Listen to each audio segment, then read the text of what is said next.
Querido alunos, esse vídeo é meio para matar a saudade, e eu estou com saudade de vocês, espero que vocês estejam com saudade de mim. Eu quero apresentar como vai ser essa disciplina de Sociologia. O nosso curso terá 5 aulas, cada aula dessas será acompanhado de atividades que eu vou explicar depois. O conteúdo da nossa disciplina será os capítulos 6 e 8 do livro Sociologia em Movimento, lateral, que a gente vai estudar, não tudo evidentemente, mas boa parcela. A gente vai estudar na primeira aula, das 3 primeiras aulas, política, Estado e poder, né? Esses são os 3 conteúdos das 3 primeiras aulas. As 2 primeiras aulas serão aulas bem curtas, bem tranquilas. A terceira um pouco maior, mas não muito longa. E em seguida, nas últimas 2 aulas da nossa aula, nós vamos estudar sobre os movimentos sociais. A primeira parte mais teórica e a segunda parte mais prática. Divirtam esse curso, resolvam as atividades e vão matar a saudade junto, pessoas. Um abraço a todos. Detalhando as nossas 3 primeiras aulas, podemos definir os seguintes conteúdos. O que é política? A política, as relações de poder e a cidadania. Como é que se dá a legitimidade do poder? Qual a importância da nossa participação na política? E a partir daí, abre um conjunto de novos objetivos muito importantes. Qual é a relação entre a política e o Estado? Quais as diferentes formas de Estado a gente pode conhecer? Como é que se deu a construção do Estado brasileiro e os regimes políticos? Qual é o sistema partidário e como é que se dá a representatividade e a democracia no Brasil? Nessa nossa primeira aula, vamos falar sociologicamente sobre o poder. O poder é uma palavra que a gente usa muito, mas pensa muito pouco sobre ela e não se dá conta do quanto ela é importante. Podemos definir o poder como a capacidade de influenciar as ideias ou o comportamento de outras pessoas. Agora que a gente já viu o que é o poder, eu quero levantar com vocês 3 questões que, em geral, elas vêm cheias de preconceito. Primeira coisa, será que pode haver algum tipo de relação humana sem disputa de poder? Um namoro, um casamento, uma relação de trabalho, uma relação professor-aluno, mãe-filho. Será que alguma dessas relações pode acontecer sem haver disputa pelo poder? Quando a gente pensa, a gente diz, mãe e filho não disputam poder, namorado não disputam um poder. E aí que a gente se engana. A gente pensa na disputa de poder daquela forma tradicional, através de socos, tapas, tiros, violência. Mas a disputa de poder, em geral, é muito mais sutil. A mãe, por exemplo, para influenciar o comportamento do seu filho, pode, por exemplo, fazer chantagem. Querido, sua mãe precisa até de você, vou ficar sozinho, não vai embora, não faça isso ou não faça aquilo. A namorada pode usar de sedução para manipular ou para controlar o comportamento do namorado. Querido, um beijinho, vem cá. Ou no trabalho, são várias formas de você influenciar o comportamento do outro. Gente, quando um casal, por exemplo, está discutindo, vamos ao cinema, vamos ao teatro, vamos ficar em casa, vamos sair, posso pegar na tua mão, dar um beijinho? Todas essas discussões têm por trás uma disputa de poder. Estão disputando qual comportamento vai ser implantado. Então não existe relação entre 2 seres humanos sem haver uma disputa de poder. E por que não existe? Porque as pessoas têm desejos. E os desejos não são iguais o tempo inteiro. Então, quando 2 pessoas estão juntas e têm desejos diferentes, elas vão disputar para ver qual desejo vai ser atendido. Então, é imanente, ou seja, faz parte das relações humanas a disputa pelo poder. E essas disputas geram conflitos? Sim, geram conflitos. Aí traz a nossa segunda pergunta. Os conflitos podem ser evitados? A nossa tendência é pensar assim, claro, vamos ter relações sem conflitos, vamos ser da paz, vamos ser do bem. Gente, conflito, ele não pode ser evitado, porque a não ser que uma das pessoas não tivessem desejo. Então, os conflitos vão existir. Depende da maneira como você vai lidar com esse conflito. Você pode lidar até de uma forma violenta, bater na outra pessoa para resolver um conflito. Ou você pode negociar, discutir democraticamente. Mas sempre vão ter conflitos. Na medida em que as pessoas tiverem desejos diferentes, haverá o conflito. A gente pode resolver esses conflitos de várias formas. Através da violência, através da política, através da sedução. Mas sempre vão haver conflitos na relação. E eu vou mais longe. A nossa terceira pergunta traz a seguinte questão. O ideal seria uma relação sem conflito? Ou seja, será que seria bom uma relação sem conflito? Na verdade, não. Para que uma relação não esteja tendo conflito, é porque um dos dois não está tendo as suas necessidades satisfeitas, não está lutando pelo que quer. Uma relação, ela vai ter sempre conflito na medida em que as pessoas forem honestas e colocarem os seus desejos, os seus interesses claramente para fora. Mesmo que elas não coloquem, o conflito ainda vai estar presente de uma forma não explicitada, mas vai estar lá o conflito. Quando você está treinando um administrador de uma empresa, você nunca ensina a ele, você deve acabar com os conflitos na relação do trabalho. Porque os conflitos, na verdade, fazem as pessoas crescerem. Elas são uma mola propulsora do trabalho. O que um bom administrador faz é administrar os conflitos. Os conflitos são a parte importante das relações humanas, são uma mola importante no crescimento e elas fazem parte da convivência das diferenças. Então, se você pegar um chicote na mão e mandar os outros calarem a boca e chicotear quem discordar de você, você vai ter uma relação sem conflito aparente. Né? Mas isso não é o que a gente quer. Pessoas, eu queria chamar a atenção de vocês para duas frases que resolvem bem o que a gente tem falado até agora. A primeira explicita que quando os homens começam a se organizar, eles começam a ter uma vida mais organizada. Eles criam o Estado, que é a forma de lidar com uma organização mais complexa.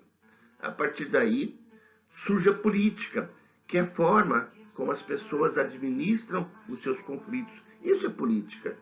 Política é administrar conflitos sem usar a violência. Né?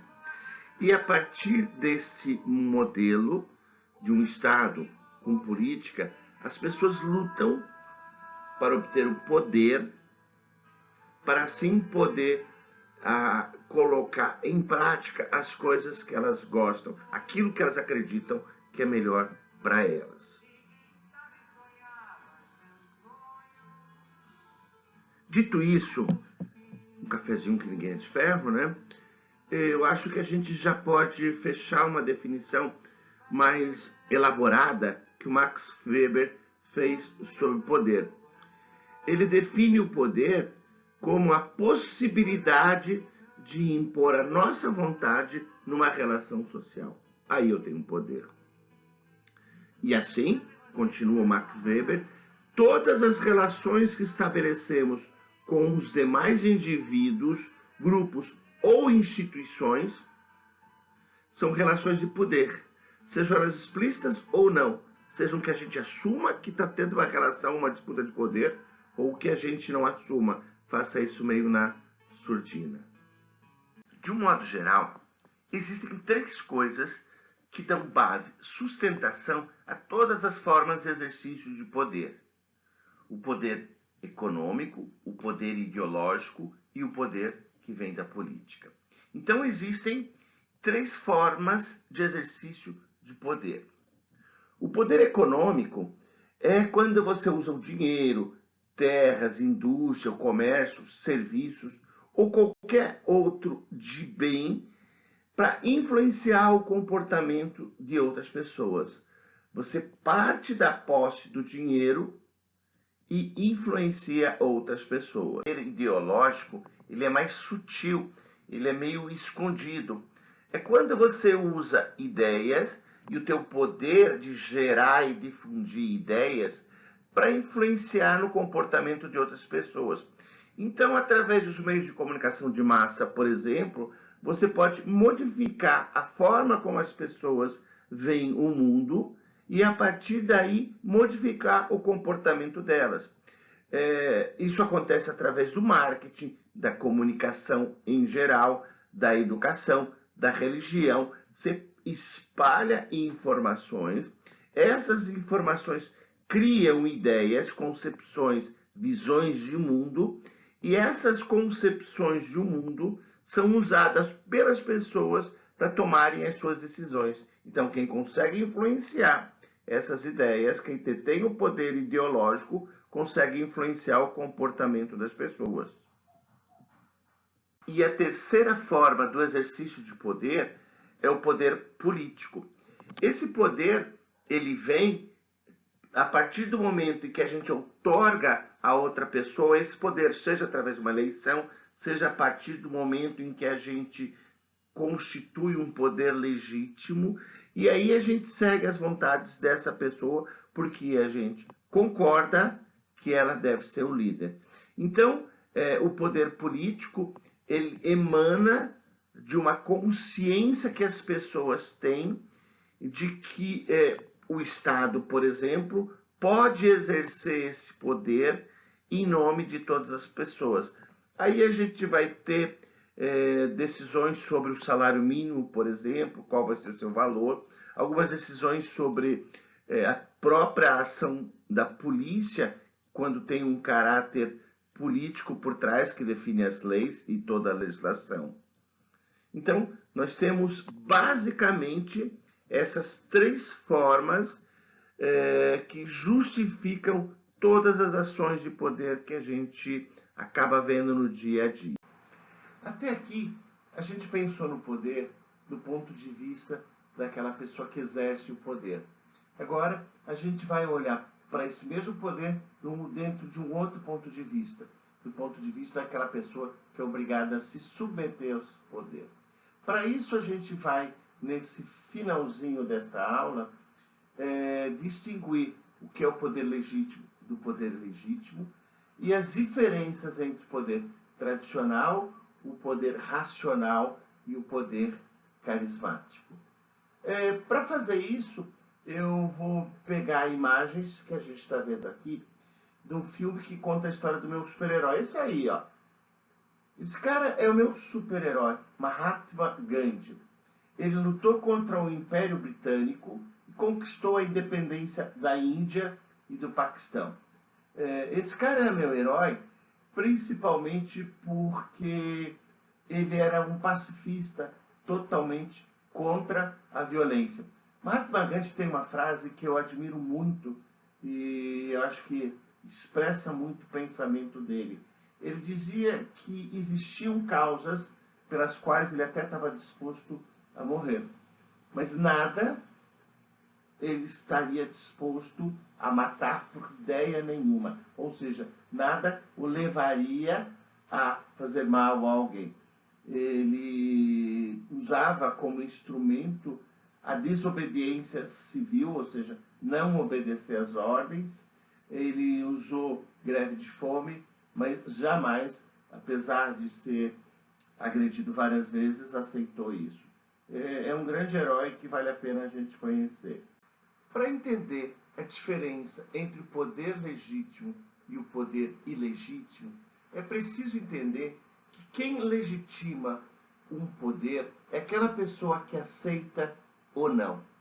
Aqui nessa cena do filme a gente está vendo um momento da história de Gandhi, quando ele vai trabalhar na África do Sul como advogado, e lá as pessoas que não eram completamente brancas eram obrigadas a usar uma carteirinha dizendo que eram seres inferiores.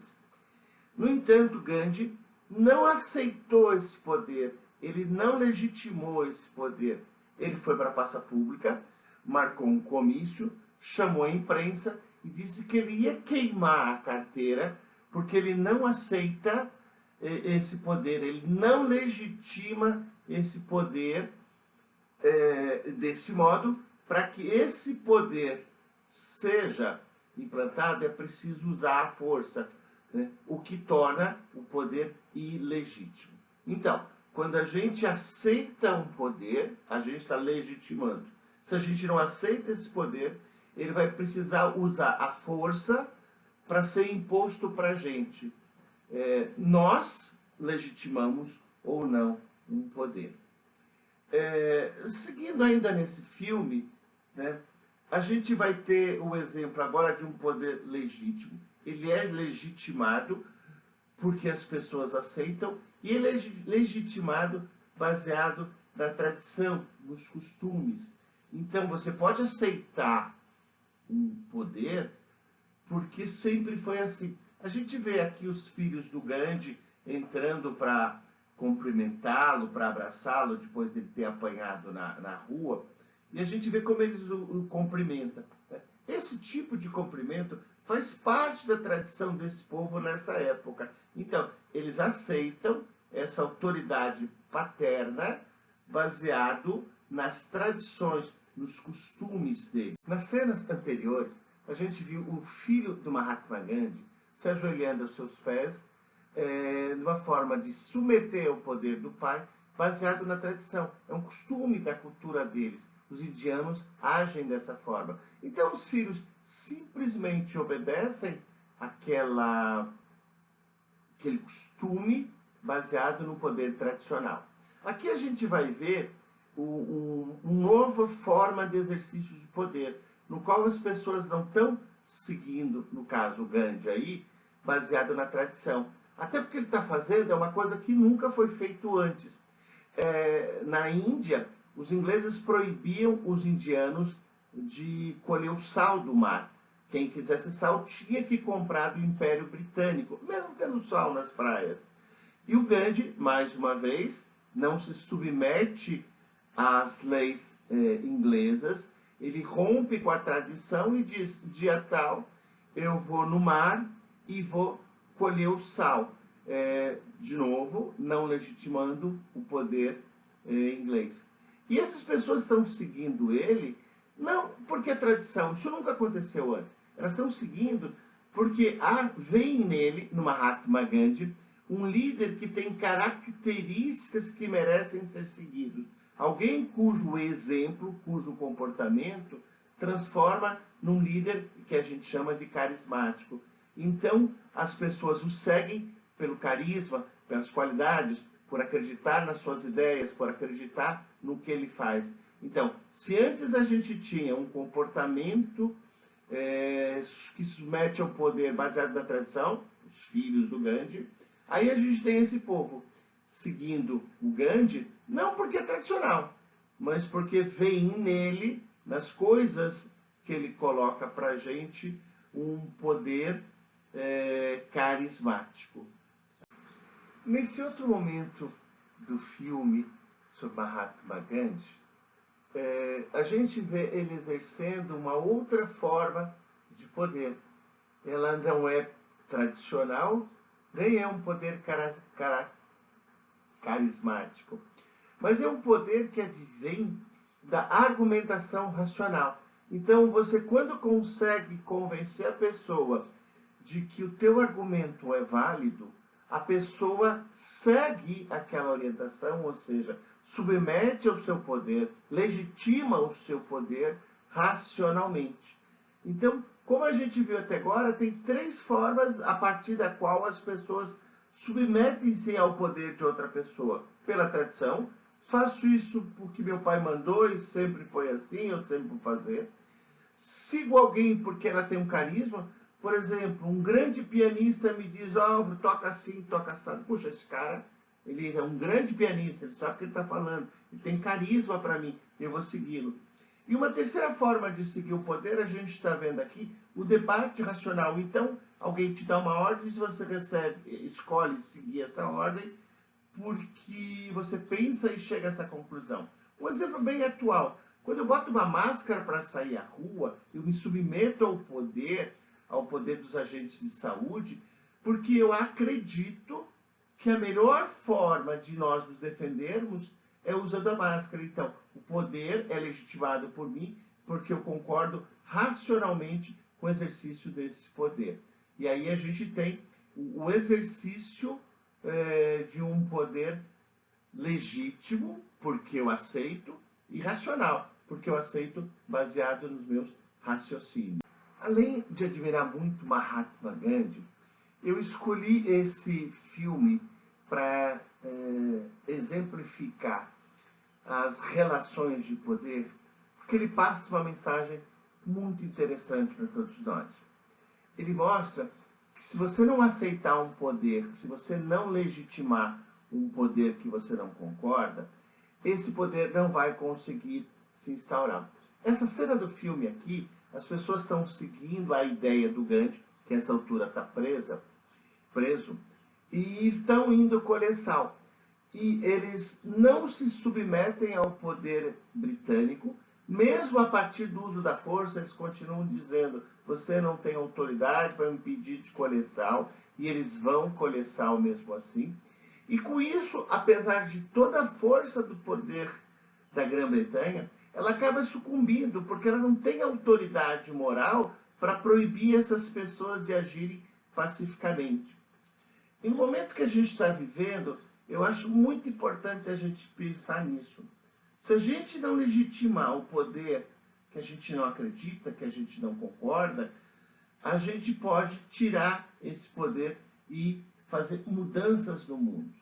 É muito importante para mim que vocês tenham consciência de que eu legitimo o poder do outro, você legitima o poder dos outros.